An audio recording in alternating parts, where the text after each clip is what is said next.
Alors c'est là-bas où j'ai passé 2 ans des cauchemars. Dans cette maison que vous voyez. J'ai resté 2 ans là-bas.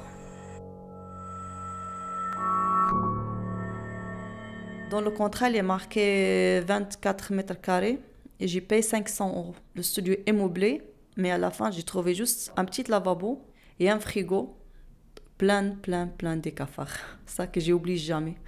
À part de la condition de que je vive avec les cafards et les rats, dans les couloirs, quand il y a la pluie, il pleut à l'intérieur. Heureusement, il n'a rien arrivé de mal parce qu'il y a les fils qui touchent la tête. J'ai la propriétaire et le propriétaire, c'est des mal gens. Il n'y a pas de relation, il y a juste la guerre. Et les menaces toujours le menace, toujours. Je dois payer comme elle veut, sinon elle coupe l'électricité, elle coupe de l'eau, elle a coupé plusieurs fois. Enfin, j'ai resté 10 semaines sans électricité. C'est un vrai punition. En plus, elle a envoyé son mari qui m'a menacé, m'a crié, m'a dit je m'en fous, tu peux aller à la route pour trouver de l'argent, je m'en fous moi. Et moi j'étais toute seule et j'étais enceinte de 5-6 mois comme ça. Non, j'ai jamais signé de contrat, j'ai jamais signé quoi que ce soit. Le propriétaire, il vient juste pour encaisser son argent.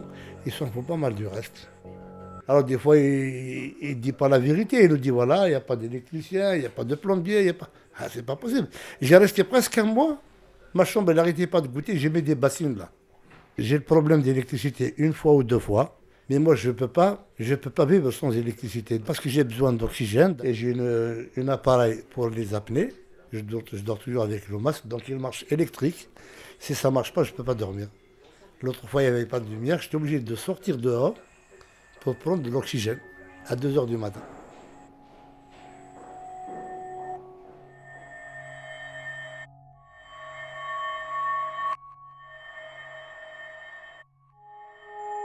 Je m'appelle Léana, c'est mon mari Sargis.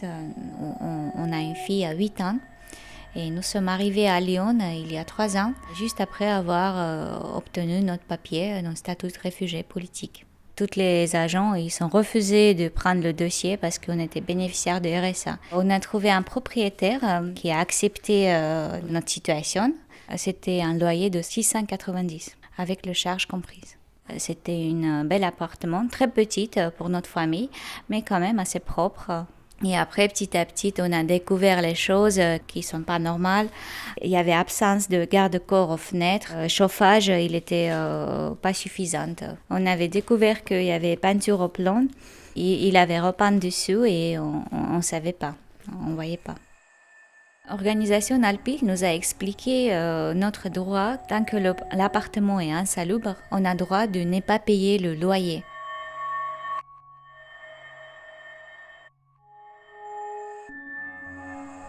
Le dernier mois, c'était vraiment très difficile parce que lui, il vivait dans le même étage que nous, dans un appartement à côté. Et on était toujours dans le peur. On ne savait pas quoi attendre de ces messieurs. On ne savait pas quel comportement il va prendre.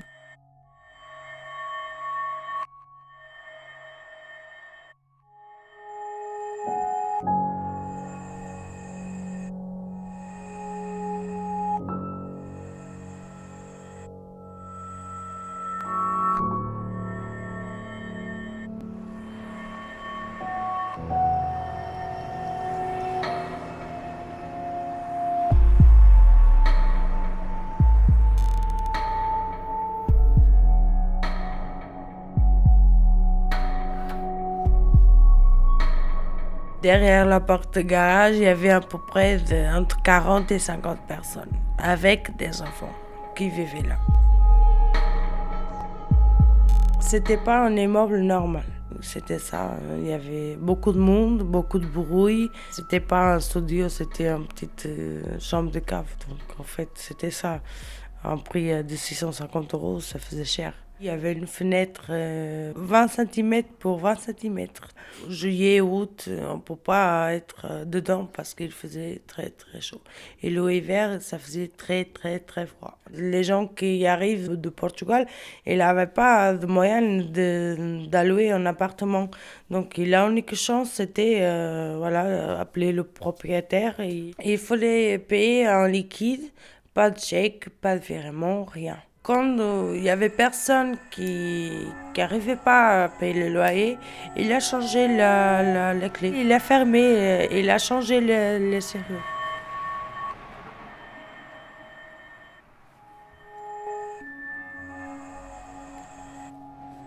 J'ai commencé à travailler, j'ai pensé de louer une maison, mais j'ai trouvé que ça. Il m'a dit 27 mètres carrés, voilà, mais réellement c'était plus petit. Je paie 550, plus 20 euros de charge.